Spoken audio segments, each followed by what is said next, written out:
Welcome everyone to the 81st edition of Master Mike's Wrestling Paradise. I'm your host, Master Mike Ambrose, and well, I've been busy last week, so I haven't gotten a chance to do my report, but here goes. Well, obviously, WrestleMania last weekend was successful. They set a lot of records, almost 10 over 2 nights, and records at the gate at the SoFi Stadium, set records, that and social media platforms doing very well. The reason go through this, and after I get done the report, I'll tell you the big news that happened the next day. Tonight, no, not tonight. Well, we'll start the show review with we got new champions. New Women's Champion Rhea Ripley defeats Charlotte Flair in a excellent match for the Smackdown Women's Championship. Rhea Ripley won. And the main event of night one was Kevin Owens and Sami Zayn defeat the Usos for the undisputed WWE World Tag Team Championship. And that was great. Probably the best. Those were the two of the best matches I've seen all year. And on night two, I'll skip ahead. Probably the best match, or at the very least the second, but to the top three of the Mania weekend with Mania. It was the Intercontinental Triple Threat where Gunther retained against Drew McIntyre and Sheamus. That was just a great, incredible physical battle. Beat the hell out of each other if you watch that match back. So those were the three best matches of the weekend. So we got that. I think the best was the tag team title match, just the drama built around, and the triple threat match were like probably the ties. So those were the two best. Those are two of the best matches. Also had let's see, the other title matches we had Austin Theory, other matches on WrestleMania. Austin Theory retained US against John Cena. No surprise really there. That was the first show of the weekend of night one. Then we had the tag team Smackdown showcase match with the 4-quarter tag team match, 4-way tag team match, and it was Street Profits winning that. Also had Seth Rollins beat Logan Paul, another great match. Logan Paul's impressive. The 4 matches, he's already maybe one of the best workers in the company.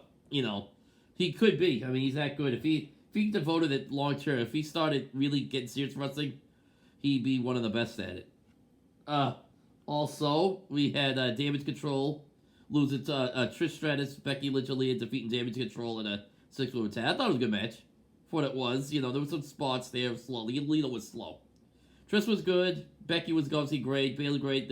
Cody Kai was really good. Ito was great. So, he had a great mixture, great stuff. Just, I didn't think Lita looked all that. She was okay, but she was kind of slow at times. But overall, the match was good. So, I'm not gonna critique it too much.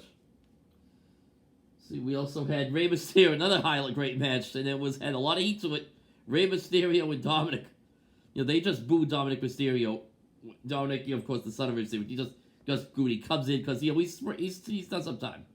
Let's just say he's done some time, and came in the cup wagon, and they escorted him in the ring. He was there with his cuffs on, or pretending he had cuffs on, getting ready to go into battle, and he fought it was a great match. Eddie comes in with Snoop Dogg, who was there in a lowrider, and then they played his little 8-knuckle butt, whatever, the Jeep bang. And then it turned into Eddie Guerrero's music, live sheets, and then it turned into Boomaka Booyaka 619. And obviously he got inducted to the Hall of Fame over the weekend, so congratulations to him as well. So got inducted to the Hall of Fame and won the match. That was all in night one. Night two. First, the big match of the evening was, of course, the first match starting it was... Brock Lesnar against Omos. That was like a bit good. For what it was good. Brock can work with anybody when he's at the... Because he knows how to make things happen. He's that kind of a guy's performer. He's a great big star, one of the top draws in the last 20 years, without question. And Omos, was obviously so 7-2, 7-3, and, the spot was obviously lead to almost throws him around. Looks like he's going to get a win on him. And then all of a sudden, Brock Lesnar takes to Suplex City. Tried it F5 a few times, Keiko, then finally does. And it was a sight seeing him do it. And it's a good way to begin the show. Then you had the women's tag showcase match with Ronda Rousey and Shayna Baszler winning it. Speaking of, one thing about Raw the next night, they had a match where Raquel Rodriguez and Liv Morgan defeated Damage Control. And they're going to get a title shot against Becky Lynch before Shane Ronda, but I don't know if it's going to be that or a triple threat. This week on Raw, there's supposed to be Becky and Leah defending against Raquel and Liv. So we'll see what happens going forward with that. Then you had, of course, the match, the second night, number 2 best match of that night was Gunther against Sheamus and Drew McIntyre. We already went over that. We had Bianca Belair retaining the women's side Asuka. Good match. And then we had Edge and Edge defeat Finn Balor in Hell in a Cell. Finn Balor got injured in the match. He was wrestling with he had a torn calf. They thought it was going to be 6 weeks recovery. He recovered in like 3 weeks, so that's pretty good healing powers on him.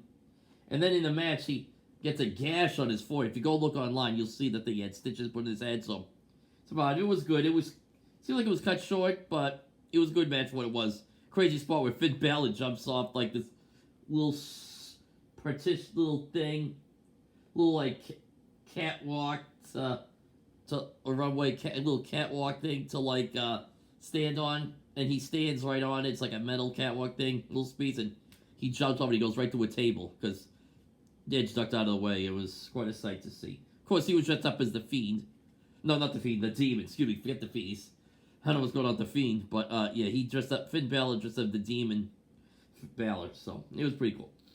Then we had Edge just had a cool like Slayer metal theme to it. That was pretty cool. Edge always has great themes.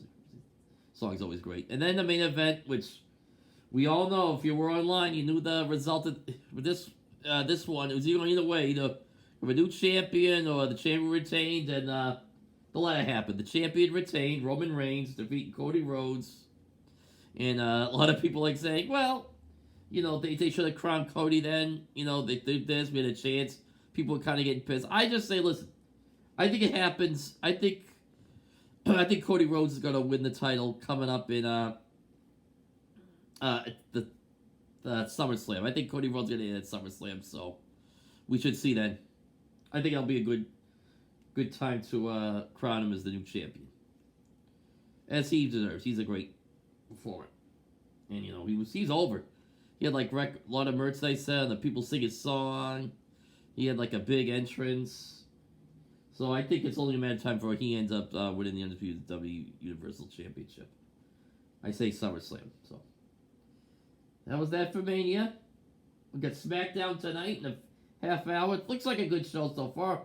Loaded up. LWO versus Judgment Day. Got Sami Zayn versus Jey Uso. Imperium versus Brawling Brute. So think about that LWO. You know, I call it the Latino because they did a skit where last week you watched SmackDown was Rey Mysterio gave shirts to all the members of the Legado del Fantasma, and obviously Santos Escobar is the leader. So, and him and Joaquin Wilde and Cruz del Toro and Zelina Vega. They're Legado del Fantasma, but now it looks like they're gonna call the Latino World with Rey. So it's gonna be Rey and Santos versus Dominic and Damian Priest night. So. And looks like we're building to a match with Rey and Bad Bunny because he's going to be in Puerto Rico against Dominic and Priest. And of course, you know, Bad Bunny's a big wrestling fan. He's from Puerto Rico and he teamed with Damian Priest at WrestleMania. So we're going to be building something there with them. So head up. That should be a good match too. Bad Bunny, the few times he's been in, has done real well. So expect him to show up good. Also, the main event tonight was Sami Zayn versus Jey Uso.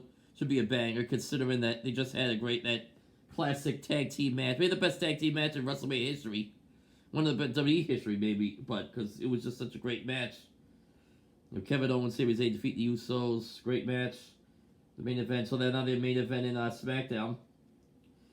And then we got Imperium versus Brawling Brutes, a six-man tag, which should be a banger. That's a brawl. That could be a whole brawl, which I think we could. Great to see Butch in there. Pete Dunne, you know, obviously the former Pete Dunne, Butch in there. He's always great. So that is.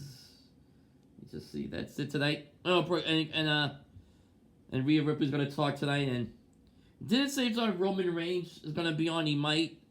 I didn't see. I know he was on Monday, and if you notice, Wednesday, Cody Rhodes was going to team up with Brock Lesnar to take on Roman Reigns and Solo Sikoa, but then Brock Lesnar attacked Cody Rhodes for like a good 10 minutes, and that's going to be like the next program there for Cody as he goes fighting his way back to winning the to eventually win. He's fighting his way back to eventually winning the Undisputed WWE World Championship, whenever that should happen. Right, that's all for now. Let's see, it's about 7:30 right now. About a half hour till Smackdown. So we got playoff stuff. Bruins and Celtics getting good. The Red Sox, they've been struggling lately. Patriots draft. A lot of things coming the next month or so. This next month. Obviously, it's my birthday Sunday, so I might be busy on Sunday. I'm probably going to be busy this weekend too, so I'll see you when you see you. Happy Easter, everybody. Good night. Bye-bye.